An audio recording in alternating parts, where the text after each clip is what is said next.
You wake up again on the same narrow bed, under the same flickering light, the same air thick with detergent and loneliness. But something feels different. Not in the world around you. Those cinderblock walls are still cold and unmoving, but inside. You don't know it yet, but today is the first day you start to see the cracks. It begins not with a loud event, but with silence. You sit on your bunk, staring at the window, not the actual window because there isn't one, but at a faint outline where the wall seems less stained. It's like your brain wants a window so badly, it draws one in chalk. You remember the first month in this place. How you banged on the door until your fists were raw. How you screamed until your throat gave up. They told you time would break you, but it didn't break you. It just hollowed you out. And in that hollow space, something quiet begins to whisper. Freedom is the only worthy goal in life, said Epictetus. You scoffed at that once. But now you wonder if he wasn't talking about walking out of buildings. Today, you listen to the routine like it's a symphony. Footsteps of guards, keys in metal, a cough 3 cells down. Everything precise, predictable. For the first time, predictability doesn't feel like a cage. It feels like scaffolding. You touch the floor with bare feet and feel how cool it is. Sensation, awareness. It reminds you you're still here, still human. Once, a man in the cell across from yours told you a story. He was a bank manager before the conviction. Sharp suits, fancy words. Said he never noticed what sunlight felt like until it was gone. Now I pray for a sunburn, he said, laughing like it was a joke. But it wasn't. You begin your own inventory. What's gone? Freedom, family, maybe hope. But what's still here? Thought, body, tis, smoyas but yours. You decide to fold your sheets. Not because you have to, but because you can. The guards don't notice. That's the point. This isn't for them. This is your new rebellion. Philosophers argue whether Stoicism was born from hardship or just found relevance there. Some say it was a doctrine of privilege, crafted in halls by men who never tasted prison. But then why does it speak so clearly here, in a place where everything has been stripped away? You scratch something into the wall with your thumbnail. Just a mark, a line. You don't need words yet. You need evidence that you are real, that time happened. Later, you sit on the edge of your bed and eat the same tasteless mush. This time, you chew slower. You notice the texture. It's not good, but it's something. You think about Seneca, writing letters from exile. We suffer more in imagination than in reality, he said. You used to hate that quote. But now you wonder, what if this is just the part of life no one prepares you for? What if the real world was always this raw, and the comfort outside was just noise? That night, lying on the cot, your eyes don't scan for escape routes. They scan for patterns. The way the paint peels in predictable curves. The beat of your pulse against the metal. The breath. It anchors you. Outside, people pay thousands for meditation retreats. You have 23 hours a day alone. Irony's cruel like that. Still, you begin to use it. You breathe in, not deeply, but deliberately. You feel your lungs expand, then soften. This cell has become a mirror. And in it, you're not just seeing yourself. You're meeting yourself. You remember when you used to believe freedom was a place, an address. Now you suspect it might be a posture, a way of standing inside your own skin. The next morning, you fold your sheet again. It's slightly neater. You catch yourself nodding, not for pride, just confirmation. The line on the wall is joined by another. A tally? Maybe. Or maybe a calendar. Not to count time lost, but time held. And so, the window without bars takes shape. Not in the concrete, but in you. You hear the fight before you see it. 2 cells down, shouting, the clatter of plastic trays, and then that unmistakable sound of flesh hitting flesh. A guard barks, doors slam. Silence returns like a dropped curtain. And there you are again. Sitting, watching, breathing. You used to jump when things like this happened. Your body would tense, your mind would spiral. Am I next? Are they coming? Is this the moment it all unravels? But not today. Today, you feel the fear rise like steam in a kettle, and you don't turn the stove off. You watch it. Let it hiss. Let it boil. You don't pretend it's not there, but you don't let it drive. Fear, a reasonable emotion, right? Something to be respected. It kept your ancestors alive, kept your fists clenched and your back against the wall. But the Stoics saw it differently. Epictetus said, "It's not things that upset us, but our judgment about things." You roll that over in your mind while another inmate is dragged past your cell, lip split and blood on his shirt. He looks at you just for a second, and in that look, there's something familiar. Recognition. Or maybe just a mirror. You wonder what it would take for you to be him. A bad day? A wrong word? A moment without thought? You breathe in. Not deeply, you're not trying to be a monk. Just enough to steady the tremor. Do you feel afraid? But now you ask, what? The emotion isn't the enemy. It's your reaction to it. You think back to a story your mother told you once. About a boy who stood frozen during a house fire, not because the flames touched him, but because he couldn't decide whether to grab his toys or run. Fear didn't kill him. Indecision did. So you test yourself. You stand, walk to the sink, wash your hands. No one's watching. The fight is over. But inside you, a different battle has begun. The prisoner you were, the one who craved escape at any cost, he's still in there, pacing. But now there's another you, quieter, sitting in the corner with a notebook. You've begun to study yourself like a scientist examines smoke. Later, you talk to the old man in the next cell. He's been here 15 years. Keeps to himself mostly. But today, he says something without being asked. They want you to react. Every time. That's the game. But the second you choose stillness, they lose. You nod. You don't know if he read that in a book or if he bled it from experience, but it lands like gospel. Fear doesn't leave you. It never does. But it becomes less sacred, less almighty. You realize you've been treating it like a god, worshipping its warnings, bowing to its demands. But maybe it's just smoke. Seneca wrote, "He who suffers before it is necessary suffers more than is necessary." You scrawl that into your wall with a broken pencil stub. You think about the time a guard raised his voice at you, and your whole body snapped like a mousetrap. Or when you thought you were being transferred and stayed up all night packing invisible bags in your mind. You lived those moments twice. Once in reality, and once in your imagination. Guess which one hurt more? The next day, you hear yelling again. But this time, you don't get up. You stay seated, hands on your knees. Not frozen, just still. You let the fear pass through you like a wave. It lifts you, then drops you, but you remain intact. You realize something that should have been obvious all along. Being afraid doesn't make you weak. What makes you weak is being owned by it. There's a guy on the block who used to be a firefighter. Swears he wasn't scared running into burning buildings. You think he's lying. Not because he wants to sound brave, but because he wants to forget what fear did to him. You don't want to forget. You want to understand. That night, you hear a guard walk past your door. Keys jingle. For a split second, your pulse spikes. And then you smile. Because you caught it. Mid-response. That smile is yours alone. Scholars still argue whether Stoicism was designed for soldiers or slaves. Was it about fortitude or surrender? The answer seems to live in this cell. Maybe it's both. Maybe accepting your fear is the only way to master it. You sit back on the cot. The mattress groans. Your hands rest on your lap. You are not fearless. You are with fear. And you are free anyway. It starts with a letter. A small square of paper pushed under your door at dawn. No envelope. Just your name, misspelled, but unmistakably meant for you.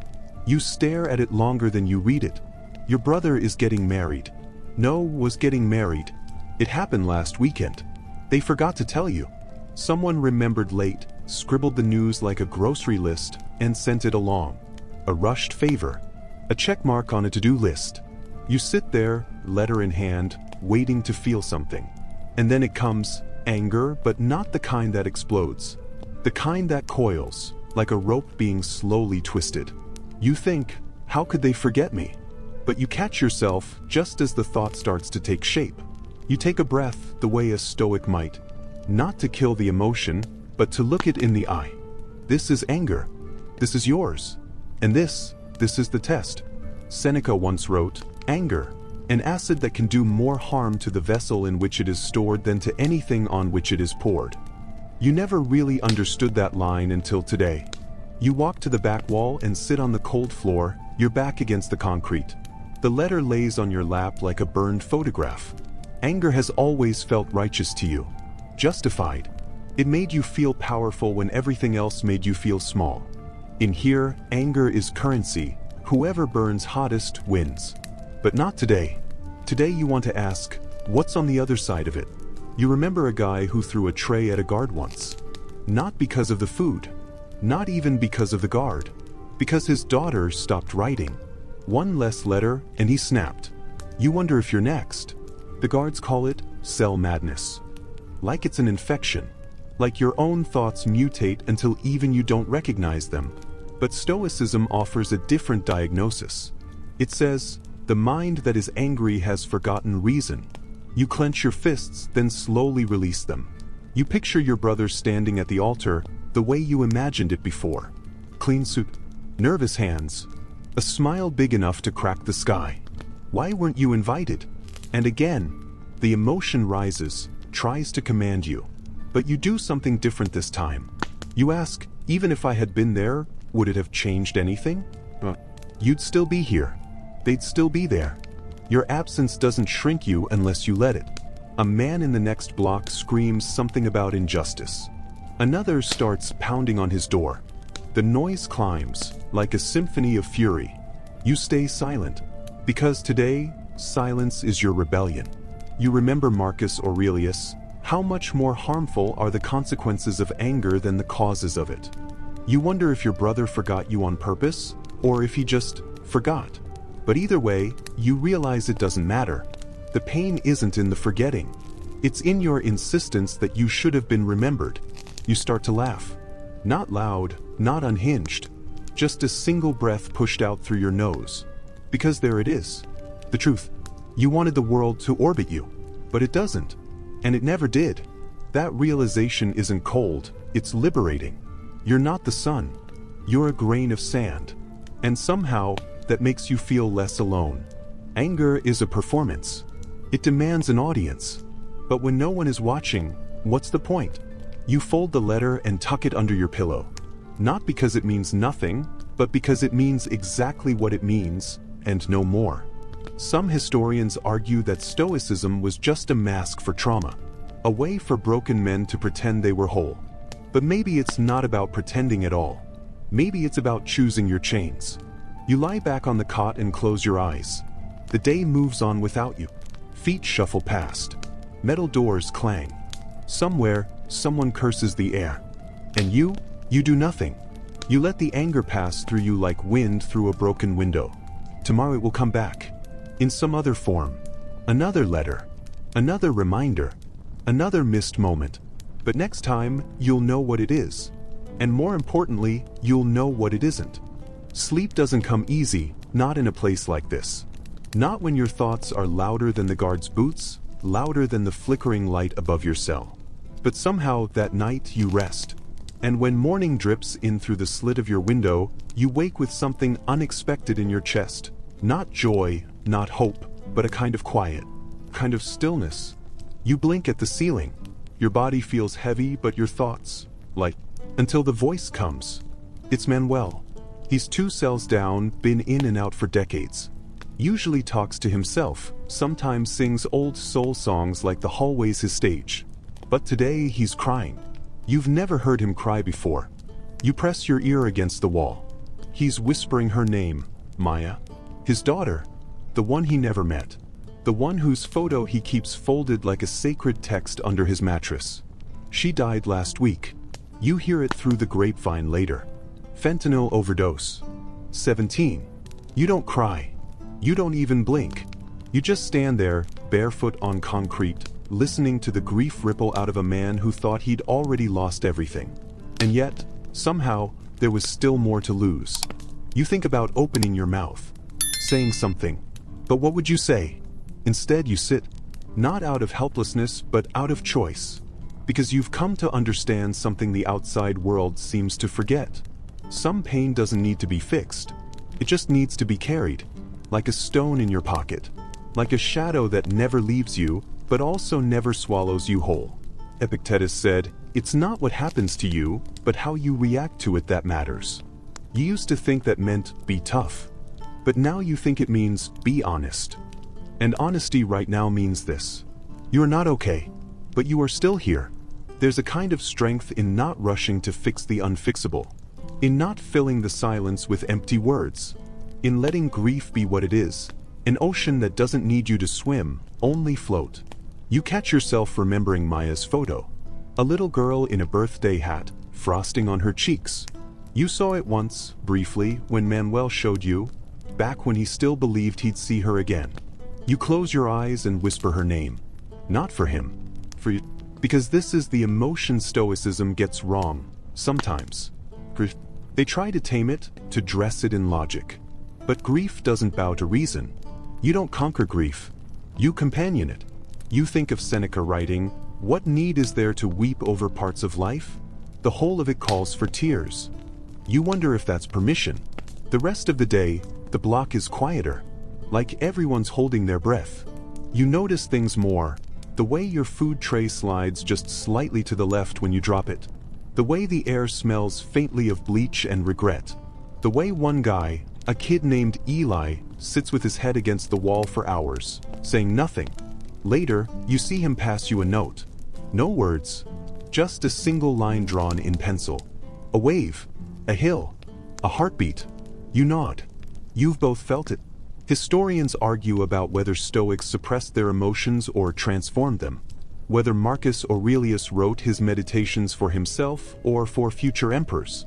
You don't care, because here, in this cage, with nothing but memory and metal around you, you've learned something they never write about in books. That feeling deeply and living rationally are not opposites. They're siblings. In tension, in love, in pain. You can grieve and still get up. You can mourn and still wash your hands. You can ache and still be free. That's the thing no one tells you about freedom. Sometimes it looks like a broken man sitting in silence, choosing not to scream. Sometimes it looks like you, watching the sun crawl across the floor like it's performing just for you. And sometimes, it's just the choice not to be bitter. The world took Maya. Just like it took your brother's wedding. Just like it takes everything eventually. But the one thing it can't take? How you hold it. How you let it shape you. How you let it pass through, without letting it define you. You stare at the wall for a long time, letting that thought sit beside you like an old friend. Then you whisper, "I'm still here." And somewhere down the block, Manuel exhales. You begin to notice something strange. It's not the silence. It's not the creaking of the pipes or the murmurs that echo through the vents. You're changing. Not in some grand, cinematic way. There's no swelling music, no sudden enlightenment. Just small things. Quiet revolutions. You don't snap when the guard calls you boy. You don't flinch when someone cuts the chow line. You even find yourself pausing before you speak, choosing your words like they matter, like you matter. You find rhythm in the routine, a certain dignity in brushing your teeth slowly, a kind of rebellion in folding your blanket with precision. These are the moments you own. You're not free, not in the way people on the outside define it, but you've discovered a freedom they might never taste. Because freedom isn't movement. It's mastery. Marcus Aurelius wrote, "You have power over your mind, not outside events. Realize this and you will find strength." And now, finally you do. It happens one day when you're sweeping. Just another endless morning. But as you move the broom across the floor, you feel it. A moment of peace. You don't chase it. You let it settle. That's when you see the new kid. He's maybe 19. Shoulders hunched. Lips pressed in a tight line. Fear radiates off him like heat. He won't make eye contact. Won't speak. You remember being him. You remember the panic. The bargaining. The sense that you'd been dropped from the world into a mouth that only knew how to chew and swallow. So, you do something radical. You say, "Hey." He flinches. But then, after a long pause, he nods. That's it. That's the whole exchange. But something in his eyes shifts. You don't think much of it until weeks later, when he passes you a note during rec. It's barely legible. Just a few words. "How do you not go crazy? You laugh. Softly. But then you write back. You stop trying to stay sane. You aim for clarity instead. And something about that feels real. That's when it hits you. The Stoics weren't offering perfection. They weren't saying, don't feel. They were saying, feel better. Choose wiser. They were building a framework not for heroes, but for survivors. And suddenly you realize, you're not just surviving anymore. You're teaching. The boy asks you more questions after that. About fear. About anger. About why he wants to scream every time he thinks about his mom crying in the courtroom. You don't have all the answers, but you share what you know. That anger is a liar. That guilt is a ghost. That time doesn't heal, it just offers silence. And in that silence, you get to decide what echo you leave behind. You tell him how grief doesn't make you weak, grief just means you're paying attention. You quote Seneca, "We suffer more in imagination than in reality." You don't tell him that sometimes your imagination still wins, that you still wake up gasping, thinking you're drowning in a dream where the walls are too close. But you tell him something else, that every breath he takes here, conscious, honest, chosen, is a kind of defiance. Historians argue about whether Stoicism was a philosophy for the rich or the poor, for kings or for slaves. You think about that when the kid asks why he should even try. You tell him about Cleanthes, once a water carrier, later a philosopher whose name echoed through centuries. You tell him about Musonius Rufus, teaching Stoic ethics from exile, reminding his students that virtue is portable. It doesn't need wealth or status to survive. You say, even if they take your name, your time, your body, they can't touch your principles, unless you give them away. He looks at you like you just handed him a secret map. And maybe you did, because truthfully, this place is a forge. And you're the metal, bent but not broken, hardened but not bitter. You remember the first day you arrived, how you clung to the idea that freedom was out there, just beyond the walls, the gates, the chain link fences. Now you understand, freedom was here the whole time, waiting to be chosen. And in the most ironic twist of all, prison has taught you how to be free. Not by giving you space, but by stripping everything else away until all that was left was you. Just you. Unfiltered. A soul with nowhere to hide. The kid asks if you think you'll ever get out. You shrug. Maybe. Maybe not. He blinks, surprised by your calm. But I'm not waiting, you add. I'm already gone. He smiles. A real one. And in that moment, in the middle of a concrete yard surrounded by razor wire and regret, you feel it again. Not happiness. Something deeper. The yard fades into quiet. You sit on your bunk later that night, back against cold stone, eyes fixed on a crack in the ceiling. It's always been there, that crack, like a roadmap leading somewhere no one else can follow. For years, you hated it. Now, you watch it like a friend who speaks in silence. You don't move much. Just breathe. Time loses its sharp edges. The noises outside your cell blur into background hums. Keys rattling, distant laughter, an argument about nothing. They no longer reach you. Not really. You feel slow, but not dull. Heavy, but grounded. Like a tree growing in concrete, stubborn, still alive. This is the part they never tell you about peace. It doesn't come like thunder. It settles like fog. You wonder what the kid is doing now. Maybe writing. Maybe crying. Maybe breathing through something he would have fought last week. You don't need to know. You only need to trust that the seed has been planted. You close your eyes. And in that fragile darkness, where nothing is owed and nothing expected, you hear the whisper that's been waiting all along. You are still here. And still, you are free. Do you think real freedom is possible without changing your surroundings? Like, comment, and share your thoughts below. I'm listening.